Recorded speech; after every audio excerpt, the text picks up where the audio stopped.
할렐루야, 안녕하세요. 네, 오은주 집사입니다. 오랜만에 남편 얼굴을 보니 보고 싶네요. 기도로 시작하겠습니다. 사랑의 하나님, 고난의 때에 귀한 자리에 세워주심을 감사드립니다. 지금까지 살아있는 것, 지금까지 주님께서 제게 행하신 것 어느 것 하나도 제 힘으로 한 것이 없음을 고백하오니 지금 이 시간 성령님 임재하여 주셔서 부족한 제 입술을 통해 성령님께서 주시는 말씀만 주님의 백성들의 귀에 들리는 기적이 있게 하옵소서. 시작과 끝을 주님께 의탁드리오며 살아계신 예수 그리스도 이름으로 기도드리옵나이다. 아멘.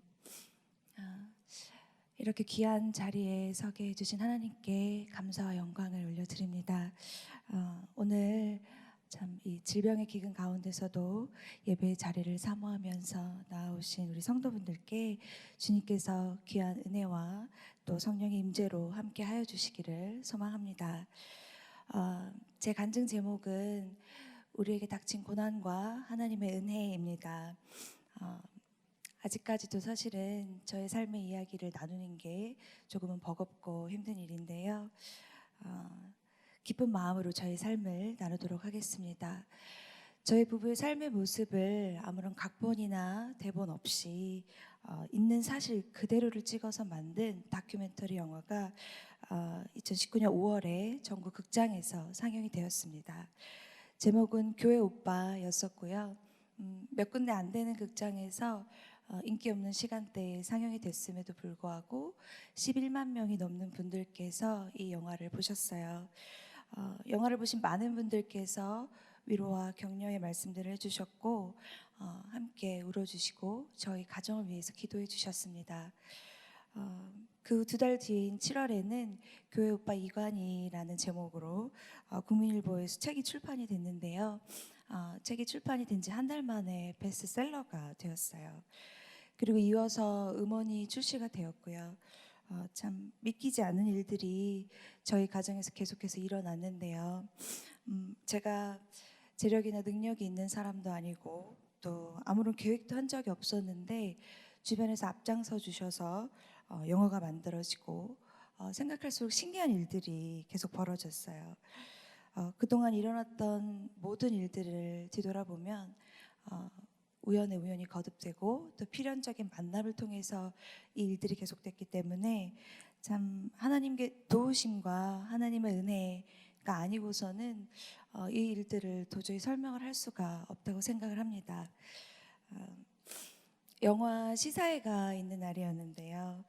많은 목사님들과 또 신문, 방송, 기자분들께서 이 시사회에 참석을 하셨어요. 그 중에서 최윤영 아나운서라고 전 여성 KBS 아나운서분이신데 이 시사회가 끝나고 나서 그 아나운서분께 영화를 만드신 PD님께서 영화를 어떻게 보셨어요? 하고 물었더니 그분이 눈물을 흘리시면서 이렇게 대답을 하셨더라고요. 저분은 예수님도 아니고 의인도 아니시잖아요. 그냥 일반인인데 어떻게 저렇게 큰 고통을 짊어져야만 했나요? 저는 마치 살아있는 욥을 본 것 같아요. 진짜 살아있는 욥. 저도 그 말에 조금은 동의를 합니다. 욥기 1장 22절 말씀. 이 모든 일에 욥이 범죄하지 아니하고 하나님을 향하여 원망하지 아니하니라. 욥기 23장 10절 말씀. 그러나 내가 가는 길을 그가 아시나니 그가 나를 단련하신 후에는 내가 순금같이 되어 나오리라. 제 남편이기도 한 이간희 집사는 이 말씀을 참 좋아했습니다. 이간희 집사는 그 고난의 시간들을 통과하면서 성경 욥기를 읽고 또 묵상하고 또 묵상하면서 끝까지 하나님을 원망하지 않았고 마지막 순간에도 하나님만 바라보고 말씀만 의지하고 모든 것을 감사로 받아들이고 믿음을 지켰습니다. 전에 남편이 제 곁에 있었을 때는 그냥 신앙이 좋은 착한 사람, 교회를 잘 다니는 교회 오빠이라고 생각을 했었는데 시간이 지날수록 점점 저에게도 더 그런 생각이 드는 거예요. 내 곁에 잠깐 있다가 떠난 이 사람이 욥과 같은 사람, 그 수준까지는 아니더라도 정말 믿음이 깊은 사람이었구나, 하나님의 사람이었구나. 그리고 마지막 3년 동안 말기암의 고통과 싸우면서도 정말 큰 대수술을 2번을 받고 정말 셀 수도 없는 항암 치료를 받으면서도 그 믿음이 약해지지 않았고요. 그 고통을 정말 초인적인 힘으로 버텨내면서도 뒤로 물러서지 않았습니다. 오히려 믿음이 연약한 저를 위로하면서 함께 말씀을 묵상하고 큐티하면서 저에게 성경 공부를 시켜주고 마지막 천국 가는 순간까지 온화한 미소로 저뿐만 아니라 옆에 있는 모든 사람들을 위로하고 안심시켜주고 보통 사람은 아니었던 것 같습니다. 생각해보면 하나님께서 끝까지 이 사람의 믿음을 단련시키시고 성화시키셨구나, 정말 하나님의 은혜였구나, 그런 생각이 제게 들면서 시간이 지날수록 더 남편이 보고 싶고 그렇지만 천국에서 예수님과 그동안 못다 했던 이야기를 얼마나 재미있게 행복하게 나누고 있을까, 그런 생각이 들면 또 부러울 때도 있습니다.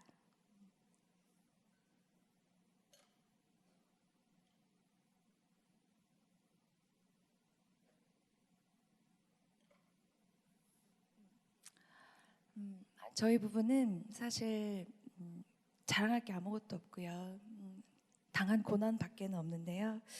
그렇지만 그 고난이 신앙인에게는 정말 특별한 하나님의 사랑의 증표잖아요.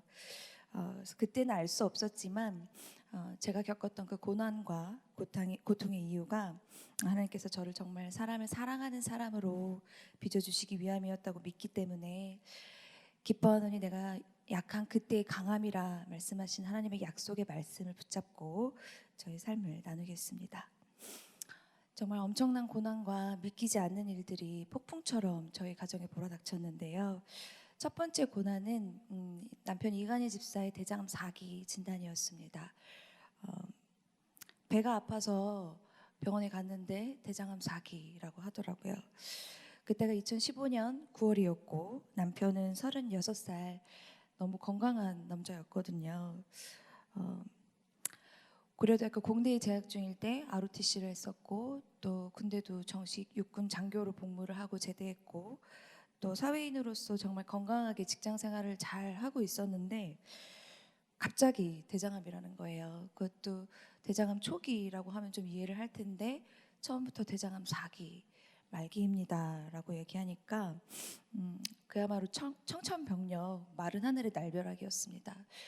그 이야기를 듣고 저는 그 자리에서 바로 기절을 했었고요. 저희 시어머님께서는 옆에서 절규하면서 쓰러지셨어요. 그때 제 나이가 신랑이랑 4살 차이가 나니까 32살이었고 결혼하고 이제 딱 3년 됐을 때였거든요. 그래서 지금 생각해봐도 참 어리고 철이 없는 세대이었는데 참 지금도 어리지만 그때 제 심정은 말로 표현하기가 힘든 이제 모든 게 끝났다, 세상이 무너지는 그런 기분이 들더라고요. 사실 지금도 그때를 생각하면 깜짝깜짝 놀랄 때가 있어요. 신랑 이야기를 좀 들려드릴게요. 청년 이간희는 그 술, 담배 절대 근처에도 가지도 않는 신앙이 좋은 모범생, 교회 오빠라는 별명이 딱 맞는 사람이었습니다. 청년부에서도 참 열심히 활동을 했었고 참 집하고 교회 말고는 모르는 진짜 교회 오빠였었어요. 그리고 내비게이션이 필요가 없는 사람이었어요. 왜냐하면 집, 교회, 회사 말고는 가는 데가 없거든요. 그래서 참 그런 교회 오빠의 표본이었고 또 흔히 말하는 엄친아라는 이야기 하잖아요. 엄마 친구 아들 들어보셨죠? 그래서 왜 이렇게 꼭 엄마 친구 아들들 중에서 공부도 잘하고 막 효자이면서 이렇게 주눅들게 하는 그런 케이스가 있어요. 그런 엄마 친구 아들, 실제로 저희 엄마 친구의 아들이기도 했고요. 참 그런 사람이었습니다. 근데 이제 이런 엄친아를 저희 친정 어머니께서 저희 친오빠의 고등학교 3학년 때 수학 과외 선생님으로 이제 이가인 집사를 저희 집으로 부르게 됐어요. 그때 저는 고등학교 1학년이었고 저희 친오빠는 고3이었고 이간희 씨는 대학생이었을 때였는데요. 그때부터 이간희 씨와 인연이 시작이 됐습니다. 음, 물론 저는 여고생이고 이간희 씨는 이제 대학생이다 보니까 아주 일방적인 관계였습니다. 잘생긴 명문 대학생이 집에 왔다 갔다 하니까 여고생의 마음이 참 설렜겠죠. 저 혼자 속으로 참 많이 좋아하고 어떻게든 말도 좀 붙여보고 싶어서 참 나름 애써봤는데 철벽 수비를 하면서 전혀 안 통하더라고요. 그래서 일부러 막 수학 사실 잘 못하고 관심도 없는데 문제 어려운 거 골라가지고 가서 물어도 보고 말도 붙여보려고 막 굉장히 노력을 했습니다. 그렇지만 소녀 시절의 짝사랑으로 그냥 허무하게 끝이 났고, 그런데 이제 제가 대학교에 이제 입학하고 난 후에는 좀 사정이 바뀌었어요. 그때 요즘 어떨지 잘 모르겠는데 제가 대학교에 다닐 시절만 해도 좀 미팅을 많이 했었어요. 그래갖고 이제 저희 어머니께서 학교 축제 기간에 미팅을 주선을 해주시겠다면서 나가보라고 하시는 거예요. 그래서 미팅을 나가는데 이간희 씨가 나와 있더라고요. 그러니까 사실은 어머니도 저희 남편을 너무너무 좋아했었고 사이로 삼고 싶어 하셨어서 계속 중간에 이렇게 다리를 놓아주시고 하셨던 거였더라고요. 그리고 나서 좀 중간에 복잡한 일들이 있었는데 그 생략을 하고 제가 이제 대학교 1학년 때 이간희 씨와 연애를 시작을 하게 됐습니다. 그러다가 이제 얼마 못 가서 이간희 씨가 군대를 가게 되고 저는 곧바로 고무신을 거꾸로 신고 헤어지게 되었습니다. 그때 이제 나이도 너무 어렸었고 한 사람을 이제 오랫동안 교제하는 게 부담스러웠던 것도 같고 참 어린 시절에서 사실 잘 기억은 안 나요. 근데 누구에게 이렇게 구속을 받기 싫어서 그랬던 것 같기도 하고 쿨하게 헤어졌는데 그리고 세월이 흘러서 강산이 한번 변한다는 10년쯤 후에 이건희 씨를 다시 만나게 되었어요. 제가 딱 30살에 결혼을 했는데요. 그때를 생각해 보면 아마 그때 운명의 장난이 세상적인 말로 시작이 됐던 것 같습니다. 지금 생각해봐도 참 이상한 게 참 분명히 괜찮은 신랑감이고 참 좋은 사람인데 주위에서도 계속 다시 잘해보라고 권면을 하는데도 저는 이상하게 이간희 씨를 피하고 싶고 만나기 싫고 이미 헤어졌는데 뭘 그러면서 좀 싫더라고요. 그리고 여자들 직감이 되게 무섭잖아요. 직감적으로 아마 이 고난의 운명을 예감하고 피하고 싶어서 그랬던 게 아닐까 그런 생각도 듭니다. 근데 사실은 조금 더 솔직히 말씀을 드리면 사실 저는 그때 돈이 많은 부자 사모님이 되는 게 결혼의 목표고 이유였어요. 저희 집 얘기를 들려드리면 좀 변명이 될 것 같아서 들려드릴게요. 저희 아버지께서 사업을 참 잘하셨고 또 부모님께서 저를 부족함이 없이 잘 키워주셨는데 아주 잘 살지는 않았지만 그래도 하고 싶은 공부를 할 수 있었고 또 뭐 배우고 싶은 것도 배울 수 있었고 갖고 싶은 것도 가질 수 있었고 참 그렇게 부유하게 화목한 가정에서 자라났어요. 그런데 제가 이제 대학교를 졸업하기 직전에 저희 아버지 사업이 정말 쫄딱 망하는 사건이 벌어닥치고 또 집에 제가 이제 피아노를 전공을 했는데 집에 피아노에 이제 빨간 딱지가 붙고 부도가 나는 바람에 또 제가 준비하고 있었던 유학도 포기해야 됐고 참 태어나서 처음으로 돈을 벌기 위해서 아르바이트도 했어야 했었고요. 전 그때 그런 경제적인 이유 때문인지 몰라도 돈이 많은 사람과 결혼하는 게 제 인생의 목표가 되더라고요. 그래서 제가 참 고등학교 때 그렇게 좋아했던 첫사랑이고 좋아했던 남편 이간희 씨였음에도 불구하고 제가 신랑감을 보는 제 눈이 변해버린 거예요. 그래서 그렇게 세속적인 물건을 고르듯이 쇼핑을 하듯이 사람을 찾고 결혼할 사람을 찾고 이러니까 참 찾아지지가 않고 또 조건에 맞는 사람들은 또 신앙이 없는 경우가 참 많고 그렇게 해서 계속 이제 찾아보다가 나중에는 믿지 않는 형제도 만났습니다.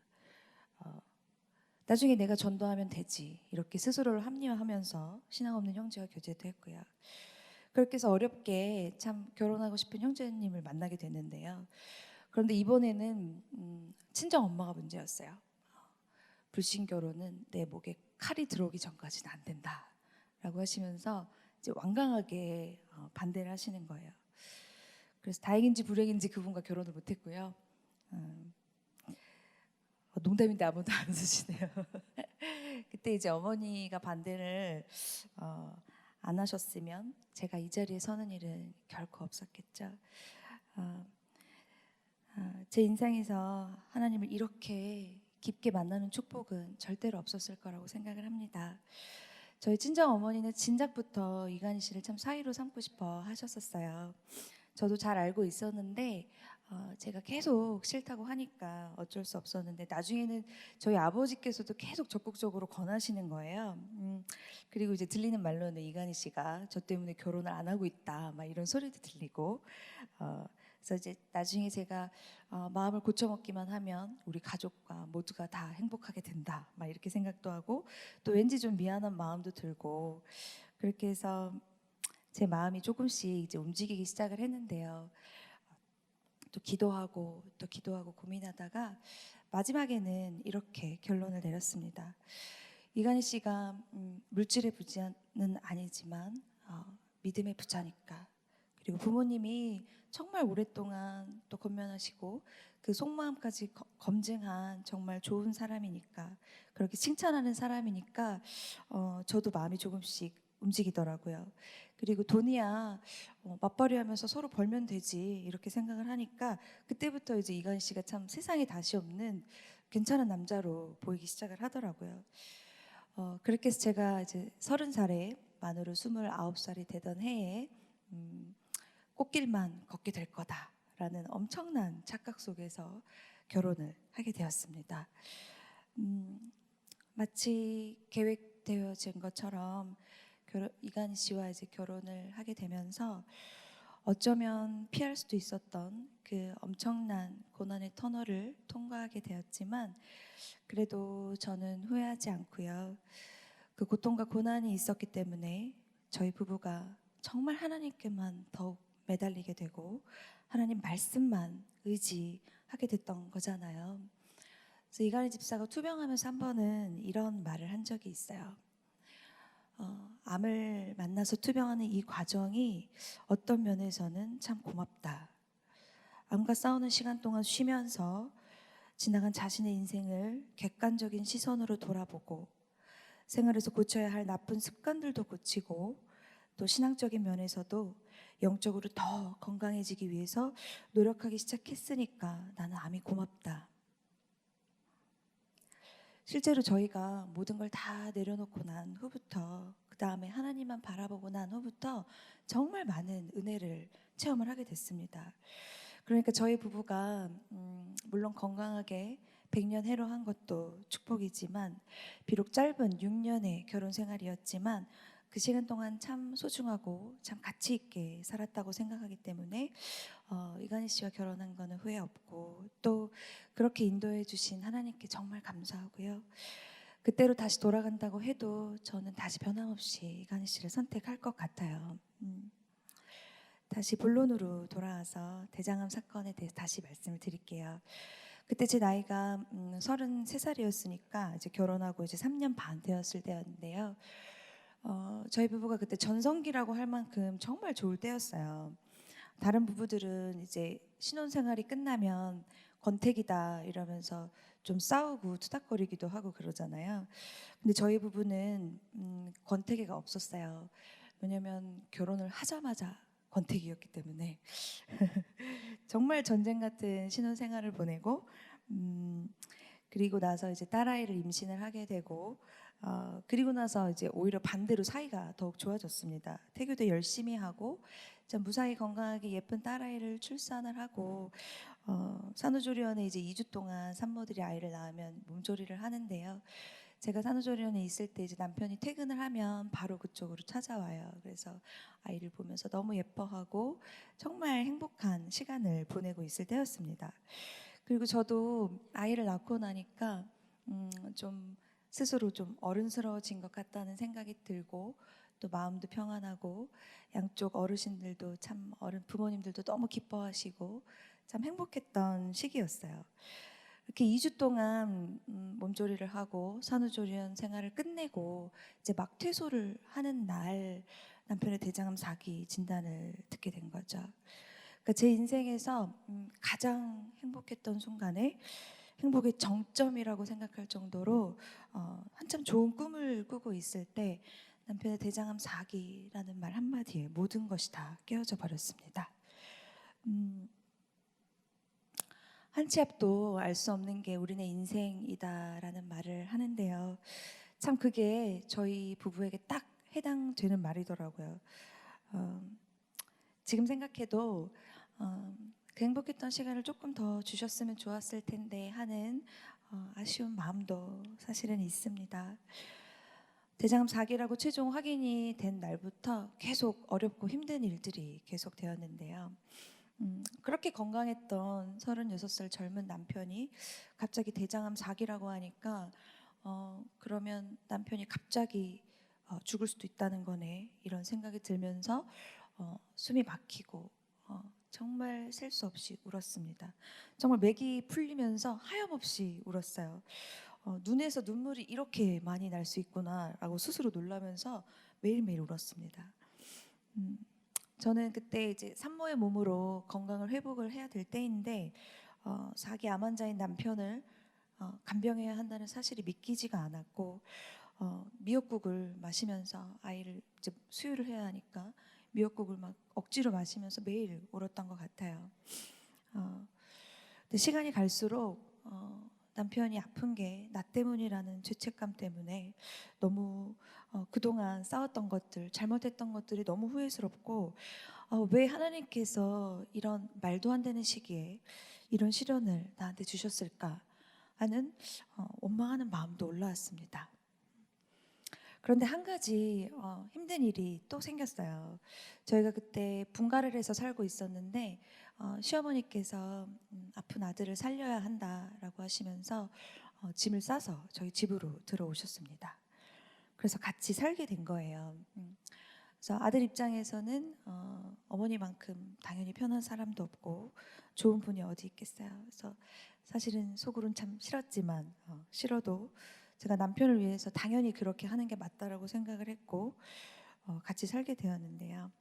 참 좁은 집에서 날마다 이렇게 시어머니와 함께 사는 생활이 참 저로서는 적응이 쉽지는 않더라고요.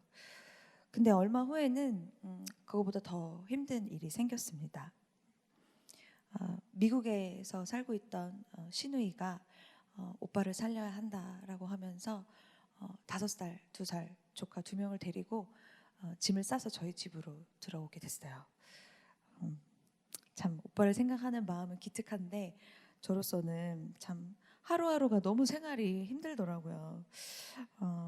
참 조그만 우리 집에 시누이네 3 식구, 시어머니, 신생아인 저희 딸, 막 몸푸른 저, 대장암 4기인 남편이 이렇게 7 식구가 바글바글하면서 사니까 참 정신이 하나도 없고 저는 이제 그때부터 이제 막 온몸이 쑤시면서 산후풍이 이제 시작이 됐는데요.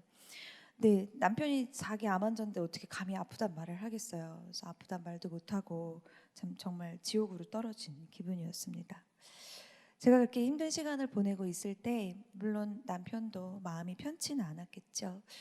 그때 저희 남편은 LG전자에서 연구원으로 재직 중에 있었다가 퀄컴 코리아라는 글로벌 IT 기업으로 직장을 옮기고 또 승진도 하고 참 월급도 잘 받고 직장 생활도 잘 하고 있었어요. 그리고 회사에서 이제 능력을 인정받아서 조금 후면 독일의 주재원으로 가게 되었으니 아이를 데리고 가서 유럽에 가서 우수한 교육도 시키고 여행도 다니면서 재밌게 살자.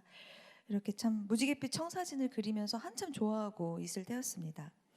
그러니까 신랑도 직장에서 한참 잘 나가고 또 승승장구하고 있을 때 갑자기 낭떠러지로 떨어져 버린 거죠. 제 마음도 그렇게 무너져 내렸는데 대장암 4기를 선고받은 남편인들 마음이 편할 리가 없었겠죠. 아마 죽을지도 모른다는 두려움과 절망감, 끔찍한 고통이 몰려왔을 겁니다. 자기 몸은 대수술을 받고 연약해진 상태에서 어린 아이는 보채고 있고 철없는 아내는 고생하는 게 눈에 뻔히 보이고 참담한 심정이었을 겁니다. 참 그 상황에서 하나님께 대한 원망이 없었을까요? 근데 저와는 이간희 집사는 좀 다르더라고요. 사실 대장암 4기면 객관적으로 살 확률보다는 죽을 확률이 더 높잖아요. 그런데도 참 열심히 항암 치료를 받았고 투병 생활도 정말 모범적으로 잘하면서 간절하게 기도하면 하나님께서 분명히 고쳐주실 거다라고 굳게 믿었어요. 그래서 정말 열심히 암과 싸웠고 또 암 앞에서 쫄지 않았습니다. 다른 사람이 보면 어떻게 말기암 환자가 저렇게 밝은 표정일 수가 있냐라고 말하면서 놀랄 정도로요. 하지만 시간이 흘러서 그 소원과 기대가 차츰 무너져가고 나중에 죽음을 예감하게 되었을 때도 그 마음에 전혀 요동함이 없었어요. 그게 저와 가장 큰 다른 점이었습니다. 주님이 고쳐주지 아니하셔도 그리 아니하실지라도 나는 여전히 하나님을 사랑합니다. 욕과 같은 믿음의 사람 이간희 집사는 오직 예수, 오직 믿음밖에 없었어요. 근데 저는 너무너무 힘들더라고요. 참 시댁 식구들이 이해할 수 없는 불편한 말들, 또 원망 섞인 말들, 또 사람들의 조롱과 불편한 시선들, 도대체 무슨 죄가 그렇게 많아서 그런 벌을 받았냐, 하나님 앞에 전부 회개해라. 며느리가 잘 들어가야 되는데 그 집은 결혼을 잘못했네. 교회 사람들도 새댁이 힘내서 남편을 잘 보살펴야지. 그런데 도대체 뭘 해먹었길래 젊은 남편이 대장암이냐, 좀 잘해먹이지 그랬냐. 참 위로인지 조롱인지 알 수 없는 비수 같은 말들을 들으면서 그 시간들을 참 외롭게 방 안에 갇혀서 지냈습니다. 그러나 한편으로는 이 또한 지나가리라. 이 지옥 같은 시간이 언젠가는 흘러갈 거고 꼭 원래의 자리로 모든 것을 회복시켜 주실 거다라고 막연하게 믿었어요. 그래서 남편의 병을 고쳐보려고 참 고3 때도 제 돈 주고 사본 적이 없는 책을 암 관련 서적을 참 몇 박스씩 사다가 놓고 밤새도록 읽고 밑줄 치고 이것저것 좋다는 것들을 막 사고 또 남편에게 이것저것 해보자라고 권면을 하면 교회 오빠 이간희 집사가 늘 제게 은주야 지금 이런 거 할 때가 아니고 하나님 말씀을 붙들어야 돼. 은주도 더 말씀 읽는 시간을 늘렸으면 좋겠다 라고 이야기하던 사람이었습니다. 참 그러면 저도 지지 않고 말씀 묵상하고 기도도 해야 되지만 적용도 해야지. 인간적인 노력도 해야 돼. 암 환자 때에 해야 할 것들, 먹는 것, 자는 것, 운동하는 것 하나도 소홀히 하지 마 라고 하면서 참 투닥투닥 서로의 부족함을 채워갔는데요. 참 이렇게 이야기로 들으시면 아름다우실지 모르겠지만 정말 현실은 정말 많이 싸우기도 했고 정말 그 시간들이 전쟁과 같은 시간들이었습니다. 그리고 함께 살게 된 시댁 식구들도 참 분명히 죽을 힘을 다해서 도와주고 계시는데 참 고마운 거는 다 가려지고 이상하게 서럽고 참 그런 서운한 것들만 보이더라고요. 참 그런 원망과 서러움이 저를 이제 누르기 시작하니까 제 스스로가 이제 참 견딜 수가 없더라고요. 돌아보면 참 그 힘든 시기에 서로의 짐들을 함께 나눠지고 대신 지고 그렇게 버티면서 왔던 건데 사단이 참 교묘하게도 서로에게 이간질시키고 또 미워하는 마음을 심어주더라고요. 그 당시에 저는 하나님 왜요? 저한테 왜 이러세요? 이런 말이 안 나올 수가 없었어요. 사실 보시다시피 저는 원래도 참 신앙이 좋았던 사람이 아니었기 때문에 수없이 하나님께 원망을 쏟아냈습니다. 그리고 집을 나가려고 했어요. 근데 딸아이를 보면 그럴 수가 없고, 참 지금 돌이켜봐도 그 상황과 모든 환경 여건들이 하나님께서 저를 도망치지 못하게 막아놓으신 게 아닌가, 그런 장치였다라는 생각도 듭니다. 어, 그렇게 한계 상황에 이제 직면을 하면서 그때부터 이제 제가 남편과 함께 큐티를 시작을 했는데요. 말씀이 정말 조금씩, 아주 조금씩 제게 스며들면서 참 어느 누구에게도 털어놓을 수 없었고, 또 받지 못했던 위로들을 말씀을 통해서 받게 하시는 거예요. 그 어려운 시간들을 견뎌낼 수 있을 만큼 말씀의 은혜를 주시더라고요. 그러던 사이에 곧이어서 정말 있을 수도 없는, 상상해 본 적도 없는 큰 일이, 두 번째 고난이 찾아왔습니다. 저도 말씀으로 조금씩 마음의 안정을 찾았고, 또 남편도 투병 생활에 조금씩 적응을 하고 있을 때쯤 이제 각자의 자리로 가서 잘 살아내자라고 이야기하면서 미국에서 살고 있었던 시누이도 다시 돌아가고 시어머님도 집으로 가셨어요. 그리고 나서 이제 그날이 12월 31일이었는데요. 저도 이제 송구영신 예배를 드리러 가려고 준비를 하고 있는데 남편한테 전화가 왔어요. 어머님이 연락이 안 되니까 저보고 좀 어머님 집에 가보라고 하더라고요. 그래서 그때 이제 저희 딸이 4개월 됐을 텐데요. 그래서 소연이를 이제 친정 엄마한테 맡기고 어머님 집으로 갔습니다. 그런데 이제 거기서 제 평생에 잊을 수 없고, 사실은 지금도 그 트라우마 때문에 고생을 하는데요. 옷방 안에서 어머님께서 스스로 생을 마감하신 그 참담한 모습을 제 눈으로 직접 보게 되었습니다.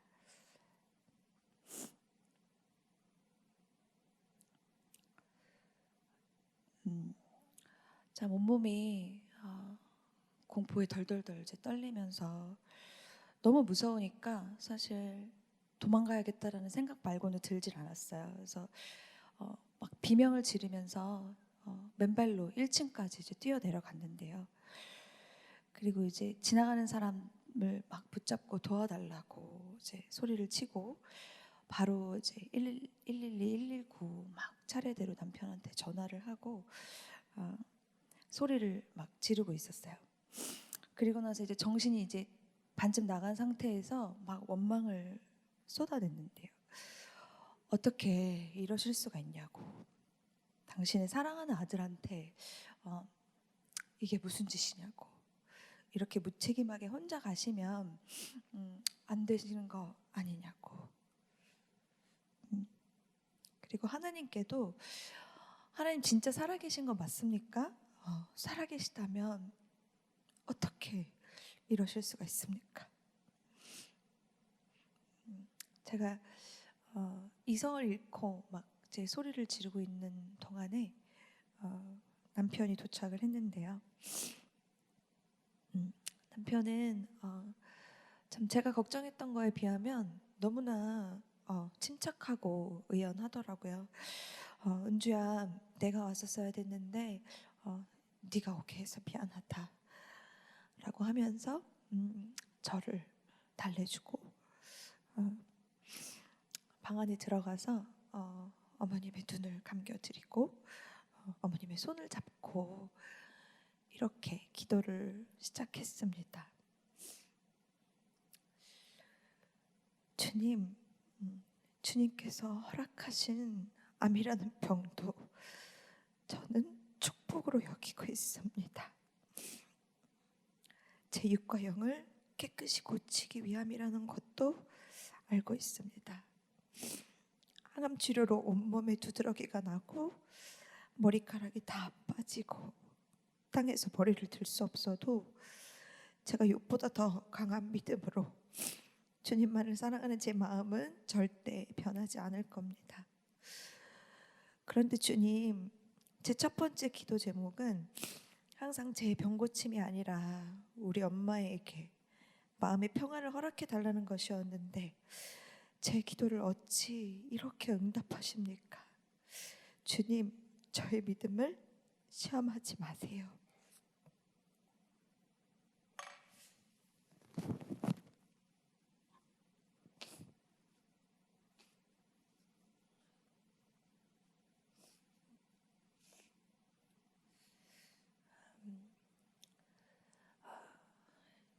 암 진단 이후 정말 한 번도 제 앞에서 단 한 번도 울지 않던 남편이었는데요. 그런 사람이었는데 완전히 무너지면서 기도하면서 우는 거예요. 그래서 눈물을 손으로 닦아내면서 마지막에는 이렇게 기도를 하더라고요.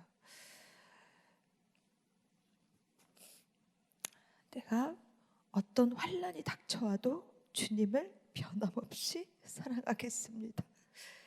절대 주님을 배신하지 않겠습니다. 주님 사랑합니다. 주님 감사합니다. 엄마 사랑해. 엄마 미안해.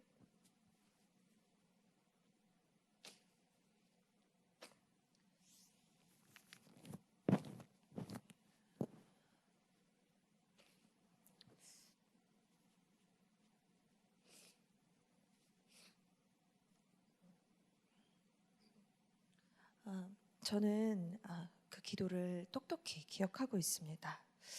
어머님의 자살이라는 믿을 수 없고 믿고 싶지 않았던 그 충격적인 현실 앞에서 무너지는 마음을 부여잡고 하나님께 올려드렸던 그 이간희 집사의 기도를 지금도 잊지 못합니다. 아마 제가 평생 잊지 못할 거예요. 한참 시간이 지난 후에 남편이 모교회인 안양제일교회에서 간증을 하면서 그때 그 기도에 대해서 이렇게 진심을 담아서 속마음을 고백했던 적이 있습니다. 많은 분들이 제게 당신이 믿는 하나님, 그 하나님을 향한 당신의 믿음이 무엇이기에 사랑하는 어머니의 비극적인 죽음 앞에서 하나님을 사랑하고 하나님을 찬양한다고 고백할 수 있느냐고, 어떻게 그런 상황 속에서 하나님을 원망하지 않을 수 있냐고 저에게 물었습니다. 사실 저는 분명히 하나님을 원망하는 마음으로 제 입을 열어 기도를 시작했습니다. 그런데 그때 제 마음 가운데서 성령님께서 일하기 시작하심을 느꼈습니다. 제가 자식으로서 사랑하는 어머니의 죽음 앞에 절망하는 것과 가슴 아파하는 것과는 비교할 수 없는 깊이로 함께 애통해 하시며 가슴 찢고 계시며 울고 계시는 주님의 마음이 제 마음에 전해졌습니다. 그리고 저희 어머니를 품에 안고 눈물 짓고 계시는 주님의 모습이 제 마음속에 그려지니까 이때부터 제가 감히 하나님을 원망할 수 없었습니다. 성령님께서 제 입을 통해 남은 기도를 이어가게 하시는 것을 느낄 수 있었습니다. 오직 주님만이 우리의 구원자이시고 지금 내가 느끼는 이 슬픔과 절망을 그 누구보다도 정확히 아시며 내 슬픔보다 더 아파하시며 참된 위로를 해주시는 분은 우리 주님밖에 없음을 고백하니까 그 후에 제가 쏟아내는 기도는 하나님을 위한 감사와 찬양이었습니다. 사랑하는 어머니의 비극적인 죽음 앞에서 드렸던 이 역설적인 기도는 저의 어떤 이성적 의지의 표현이나 믿음의 고백이 아니라 일생의 절대 절망 속에서 좌절의 나락으로 빠질 수밖에 없었던 제 삶을 구원하시기 위해 제 안에 성령님께서 극적인 반전을 이루신 것임을 저는 확신합니다.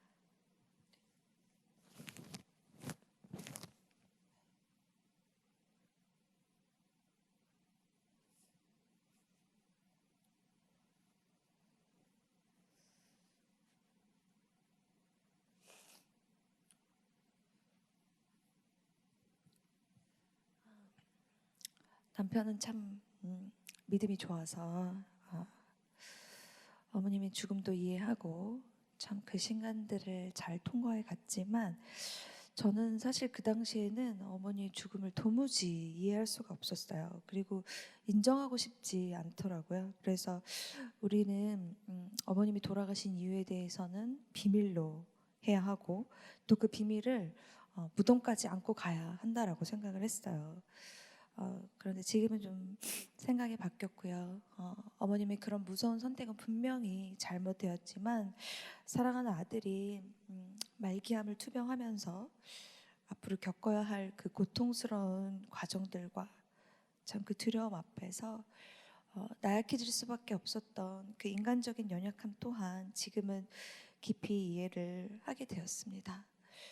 그리고 그렇게 힘들었던 어머님을 위해서 애통하는 마음으로 기도하지 못했고 참 도리어 원망만 하면서 내 자신의 처지만 생각했던 참 저 역시 죄인 중에 죄인이고 사실은 피해자라고 생각했는데 저 역시 가해자였음을 이 시간 깊이 회개합니다.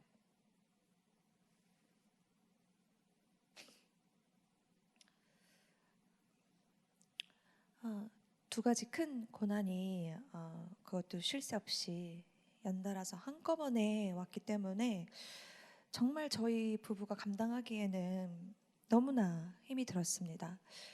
그런데 사실 그게 끝이 아니었어요. 또 상상할 수 없는 일이 세 번째 고난이 닥쳐왔습니다.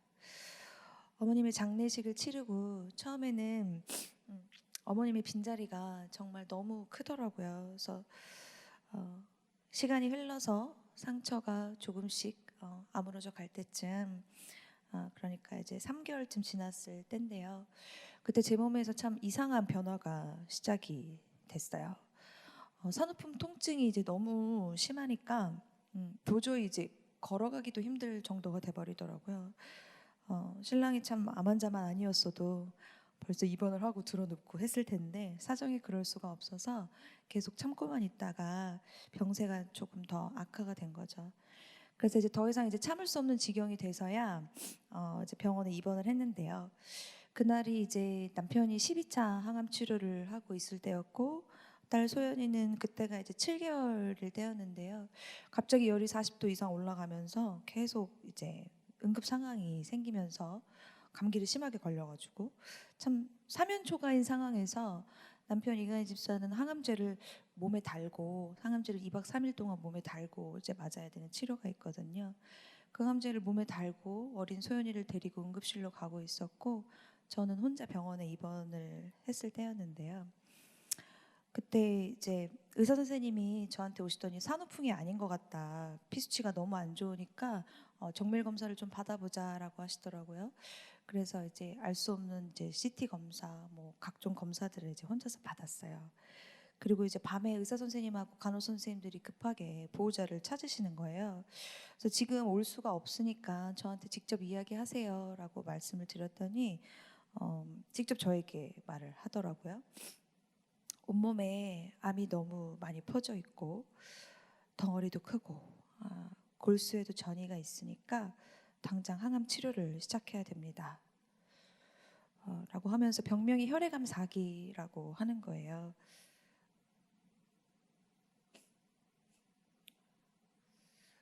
그래서 내가 이렇게 아팠구나. 암 때문에 아팠구나. 일찍 병원에 왔어야 되는데 내가 참 바보 같았네. 근데 어떻게 나까지 암일 수가 있지? 참 이런 생각이 들면서 울면서 웃었어요. 막 눈물은 나는데 이제 헛웃음이 나는 거예요. 그리고 순간적으로 이런 생각이 들었어요. 내가 지금 악몽을 굉장히 길게 꾸고 있나? 하나님이 나를 저주하시나? 하나님이 나를 사랑하지 않으시는 건가?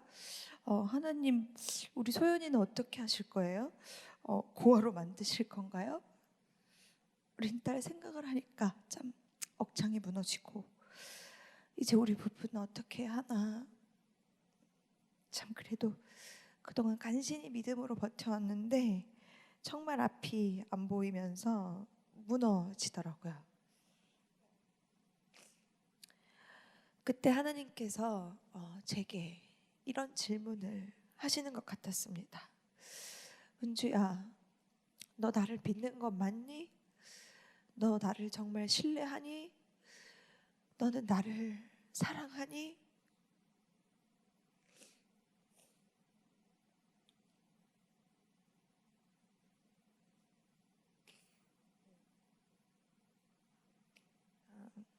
사실 저는 그때 아무런 대답도 못했어요. 하나님께서 제 입을 꾹 다물어지게 하신 것 같았고, 갑자기 지나간 저의 죄들이 보이기 시작했습니다. 그때부터 입원실에서 3일을 정말 밤낮 없이 통곡을 하면서 울었는데요.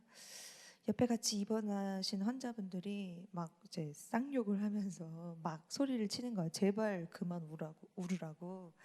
시끄러워서 잠을 잘 수가 없다고. 막 그렇게 옆에서 욕을 하는데도 울음을 멈출 수가 없었어요. 하나님께서 저에게 참 그동안 알고 지은 죄, 참 모르고 지은 죄, 그리고 뼛속까지 죄인임을 인정할 수밖에 없는 그런 죄악된 모습을 신랄하게 보여주셨습니다. 그동안 남편한테 잘못했던 일들, 시댁 식구들에게, 참 어머니에게 죄송했던 일들이 생각이 나고, 내가 그동안 얼마나 위선을 떨면서 살아온 죄인인가. 내 안에 참 선한 것이 하나도 없고 내 마음속에 얼마나 사랑이 없는 사람인가.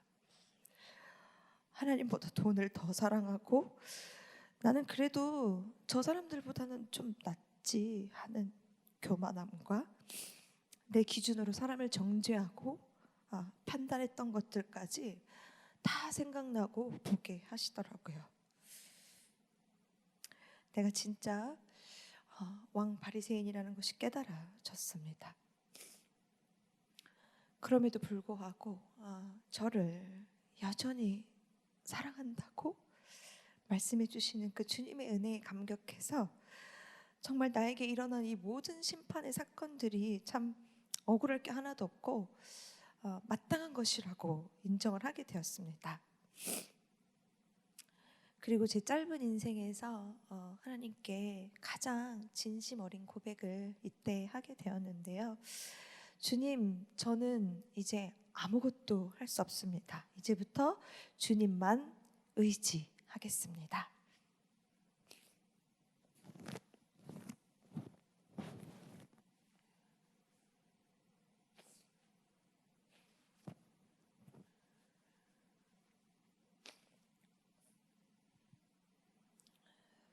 아, 7개월 사이에 세 가지 고난을 한꺼번에 겪은 후에 참 어떻게 살아가야 할 것인지 앞길이 보이지 않을 때 저희 부부는 오직 하나님만 의지하고 또 암을 고쳐주시든지 아니하시든지 이제 모든 걸 하나님께 맡기고 오직 큐티하고 말씀 묵상하고 기도에만 전념을 하기로 했어요.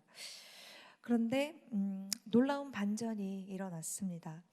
제가 혈액암 4기를 선고받고 난 후부터는 이제 모든 게 다 끝난 것 같았는데 전혀 예상하지 못했던 좋은 일이 일어났습니다. 두 사람 다 너무나 공평하게 똑같이 암 4기 환자가 되니까 서로를 보기만 해도 너무너무 불쌍한 거예요.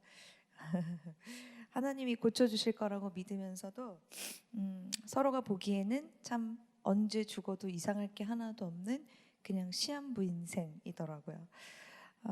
그러니까 이제 상대방이 좀 억지를 부리고 좀 내 주장을 막 하고 고집을 부릴 때도 반대편에서 고집을 꺾게 되고 또 양보하게 되고 또 한 사람이 양보하면 또 저쪽에서 그게 또 미안해서 다시 양보하게 되고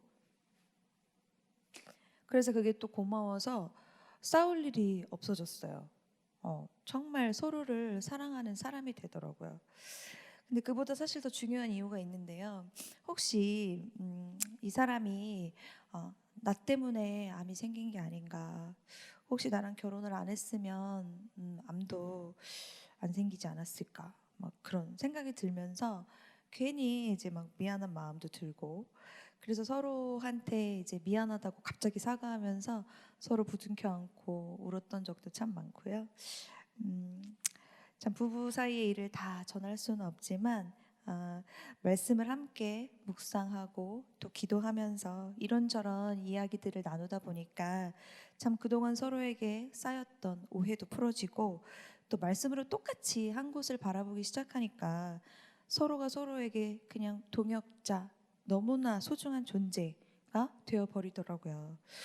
그리고 또 두 사람 다 삶이 이제 얼마 남지 않았다고 생각하니까 그때부터는 참 서로에게 그전에는 받고 싶은 게 훨씬 더 많았는데 그때부터는 주고 싶은 게 더 많아지더라고요. 그리고 또 함께 말씀을 묵상하고 기도하고 또 목사님들의 설교를 들으면서 이것저것 또 권면하고 또 이제 더 중요한 것들을 남편이 가르쳐 주었는데요. 욥기서를 묵상하면서 이제 같이 말씀 묵상하면서 제가 남편한테 이런 이야기를 했어요.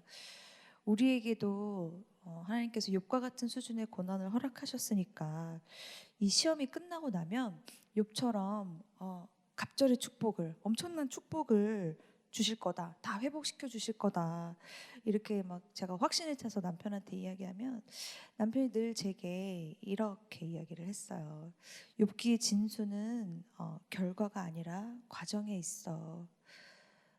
결과는 온전히 하나님의 것이고 우리가 할 수 있는 것은 하나님 앞에서 이 고난 앞에서 어떻게 단련되어지고 어떻게 변화되어지는지 하나님은 그걸 보실 거야 라고 말하곤 했습니다. 물론 결과도 중요하다고 하면서요.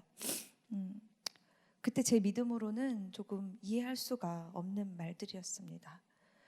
남편은 항상 진지하게 말씀을 읽고 참 성경책을 보물처럼 옆에 끼고 다녔는데요.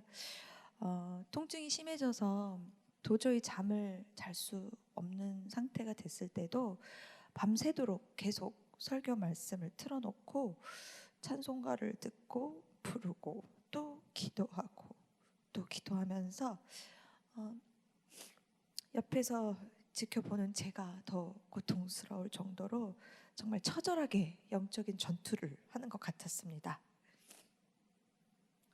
남편이 암투병을 하는 동안 참 중요한 말들을 많이 했어요. 네, 남편이 훌륭하다고 자랑하는 건 아니고요. 사실 남편이 투병 중에 했던 말들을 저는 사실 거의 기억을 못해요. 저도 같이 제정신이 아니었기 때문에 적어놓을 생각도 없었고, 근데 참 신기한 인연을 하나님께서 보내주셔서 그 영화를 만드신 이호경 KBS PD가 책에서 명언이라고 기록해 놓은 것들이 책으로 남아 있고 또 동영상으로 남아 있는 것들이 있는데요. 한 번은 이런 말을 한 적이 있어요. 그러니까 14개월 만에 정확히 암이 2번 재발을 하면서 다시 이제 2차로 하이팩 수술을 하게 됐는데요. 그것도 이제 15시간 동안 대수술을 받는 건데 온몸에 있는 장기를 거의 다 잘라내는 수술이에요. 그 수술을 받고 정말 다 죽어가는 몰골을 하고 있을 때 이런 말을 했더라고요. 하나님을 원망하거나 불평하는 것이 아니라 어떤 상황 가운데서도 감사할 거리를 찾으려고 해야 한다. 암이라는 고난 때문에 하나님에게서 멀어지는 자가 아니라 이 고난을 통해서 더 하나님께 나아가는 자의 삶을 산다면 그런 삶도 충분히 의미가 있고 행복한 삶이다. 사실 저 같으면 도저히 할 수가 없는 말이었는데요. 저도 이제 암 환자가 된 후부터는 남편과 함께 말씀을 묵상하고 성경 공부를 하게 되었고요. 정말 조금씩 신앙이 성장을 하게 되면서 저한테도 이제 암 환우들에 대한 애통한 마음이 올라왔는데요. 참 감사하게도 저희 부부는 둘 다 젊은데도 불구하고 이상하게 암보험을 들어놨었더라고요. 기억도 없는데 그래서 돈이 없어서 병원 치료를 못 받는 이유는 적은 한 번도 없었어요. 그래서 참 병원비에 대한 걱정이 없이 치료를 잘 받을 수 있었고 또 근데 참 육아도 그렇고 치료도 치료지만 이게 암에 걸리면 좋다는 약, 필요한 약 사야 될 것들이 참 많아요. 그래서 참 현실적으로 돈이 많이 들긴 하더라고요. 참 한 번 함환자가 돼버리니까 참 먹어야 될 것도 많고 참 써야 될 것들도 많고 근데 돈을 벌 수는 없고 참 쓸 일은 많아지고 그런데 주위를 돌아보니까 돈이 없어서 아예 항암 치료 자체를 못 하시는 분들도 계시고 또 이렇게 힘든데 가족이 없이 홀로 투병하시는 분들도 계시고 참 이 말기암 통증이 너무 끔찍하니까 참 그동안 신앙생활을 잘 해오셨음에도 불구하고 매일 죽고 싶다고 죽여달라고 얘기하시는 분들도 있고 참 그런 사람들이 이제 보이기 시작하는 거예요. 참 그리고 이 처절한 암과의 투병 속에서 하나님을 알지 못하는 참 그 고통과 절망 속에서 아무런 소망도 없이 죽어가는 그 영혼들을 보게 하시더라고요. 참 애통한 마음이 많이 있습니다. 그래서 사실 지금 저는 이제 병원에서 암 환우들을 만나서 또 하나님을 전하고 또 그분들을 상담해드리고 참 미약하지만 하나님을 모르는 그 환우분들께 하나님을 전하는 일을 하면서 살고 있고요. 참 시간이 갈수록 남편은 참 보석처럼 빛나도록 참 믿음이 더하여지고 더 깊게 하나님과 교제를 누리면서 성화되어 갔지만 모두의 바램과 기도와는 다르게 점점 병세가 악화되어졌고 두 번의 재발을 하게 됩니다. 그리고 2018년 9월 16일 날 본인의 40번째 생일날이었어요. 자기가 태어난 생일날 그토록 사랑하던 주님을 만나러 갔습니다. 이 땅에 태어나게 하신 날 천국 입성의 첫날이 되게 하신 거라고 생각을 합니다. 이간희 집사가 소천하기 열흘 전쯤에 정말 말기암의 그 끔찍한 고통과 통증과 싸우면서 이런 말을 했습니다. 하나님은 눈부신 삶을 사는 사람을 증거로 삼기도 하지만 고통 속에서 주님을 놓지 않으려는 사람도 증거로 삼으십니다. 중요한 말이라서 한 번 더 말씀드리겠습니다. 하나님은 눈부신 삶을 사는 사람을 증거로 삼기도 하지만 고통 속에서 주님을 놓지 않으려는 사람도 증거로 삼으십니다. 이 말 때문에 제가 힘들어도 사명감을 갖고 이 자리에 서야 했던 것 같습니다. 그리고 저희 부부의 투병 과정에서 참 우리 의지와 계획과는 아무런 상관도 없이 정말 하나님의 은혜로 말기암 한우의 보호자였던 그래서 서로 정말 더욱 말하지 않아도 서로의 마음을 이해하고 공감할 수 있었던 KBS TV 이호경 PD를 만나게 됐는데요. 이 비기독교인이에요. 비기독교인인 이 이호경 PD를 통해서 참 믿지 않는 자들의 시선으로 바라본 저희 부부의 삶의 모습과 또 고백들이 다큐멘터리로 제작이 되었고 2016년, 2017년 두 차례에 걸쳐서 공영방송을 통해 세상에 알려졌습니다. 또 그 이후에 다큐멘터리에 담지 못했던 이야기들을 추가로 제작해서 2019년 5월에 영화 교회 오빠로 제작이 되어서 극장에서 상영이 되었었고요. 그 이후에 이제 미국과 캐나다에서도 해외까지 상영을 하게 되었습니다. 그리고 이제 코로나 확산 우려 때문에 안타깝게도 재개봉이 취소가 되었지만 또 BOD 서비스로 또 유튜브로 또 어느 곳에나 또 하나님의 방법으로 이 영화를 또 널리 알리시고 보실 수 있게 하시더라고요. 또 참 제가 계약하지도 않았는데 2달 뒤에 또 교회오빠 이관희라는 제목으로 또 책이 출판이 됐고요.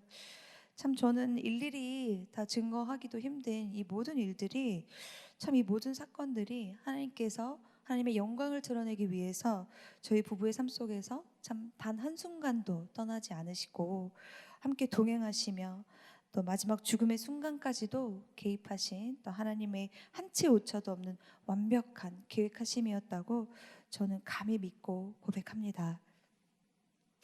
남편이 투병 중에 쏟아냈던 믿음의 고백들 또 깨달음 또 저와 큐티하면서 나누었던 대화들 참 한치 앞을 알 수도 없고 예상을 할 수도 없었던 그 투병 가운데 참 처연하게 뱉어냈던 그 생명의 언어들을 하나님께서 하나도 놓치지 않으시고 참 사랑하는 아들을 보내셔서 전하시고 남기게 하시고 또 누구도 주목하지 않을 때 정말 필연적인 만남을 통해서 보내주시고 사람을 세워주셔서 그 모든 기록들을 영상과 문서로 남기게 하셨어요.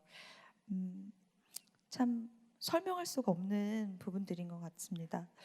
저희 부부의 삶을 알게 된 많은 분들께서 참 SNS나 온라인을 통해서 서평도 올려주시고 기도도 해주시는데 참 그런 것들을 읽어볼 때마다 참 눈물도 나고 너무 고맙고 감사한 마음도 듭니다. 저희 가정을 위해서 기도해 주시고 또 위로와 격려해 주신 또 보이지 않을 정도로 쌓여있는 정말 수많은 중보기도 무엇보다 참 모든 것이 합력해서 하나님의 영광이라는 선을 이루었다는 사실에 정말 감사하고 거기에 참 미약하지만 저희 남편의 믿음과 헌신이 재료로 쓰일 수 있었으니까 얼마나 가치 있고 영광된 일인지 모르겠습니다.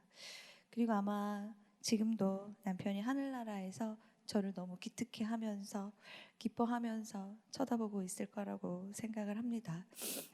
제게는 참 사명도 있지만 소원이 하나 있는데요. 참 보시다시피 이렇게 많이 부족해요. 부족하고 참 연약해서 매일 쓰러지고 참 매일 울고 아픈 저이지만 지금은 하늘에 있는 남편의 돕는 배필로서 주님의 순결한 신부로서 제게 주어진 이 땅에서의 소명을 잘 감당하고 딸 소연이를 믿음 안에서 잘 키우고 훗날 천국에서 보고 싶은 남편과 주님을 만나면 수고했다 은주야 하는 말을 꼭 듣고 싶습니다.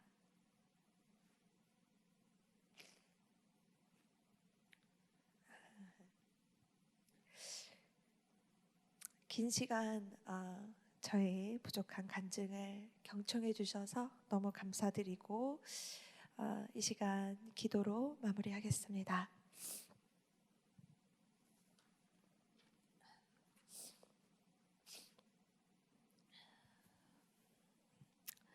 하나님 아버지 감사합니다. 정말 주님이 없이는 아무것도 아닌 초라한 과부인 저를 주님의 은혜로 주님의 몸된 교회에 세우셨습니다. 지금 이 순간도 일하고 계신 하나님의 능력이 이곳에 함께하는 주님의 백성들 가운데 임하기를 소망합니다. 우리에게 알맞은 고난을 허락해 주셔서 주님의 자녀 되게 하심을 감사합니다. 연약한 나를 통해서 더 강함을 드러내신 주님의 신실하심과 그 거룩하심을 찬양합니다. 우리의 고난과 심판의 사건이 때로는 너무나 고통스럽지만 고난이 유익이라는 주님의 말씀이 뼈에 각인되기를 원합니다. 이 고난을 통하여서 내 죄를 보고 내가 죽을 수밖에 없는 죄인이라는 사실을 깨달아 알고 회개하게 하옵소서. 그리하여 이 고난이 주님께서 우리에게 주신 진정한 축복임을 깨닫는 인생 되도록 믿음 더하여 주시옵소서. 내게 허락하신 날수에 세상을 살아가는 동안에 하나님을 더욱 의지하며 하나님께 모든 것을 내어드리며 우리의 모든 것의 주인이 하나님이신 것을 고백하며 나아갈 수 있도록 인도하옵소서. 사랑하는 아들을 십자가에 못 박혀 죽게까지 하시며 우리를 사랑한다고 확증해 주신 하나님의 은혜에 감격해서 부활 소망으로 이 땅에서 기쁨으로 사명 감당하는 인생 되도록 축복하여 주시옵소서. 회복시켜 주시옵소서.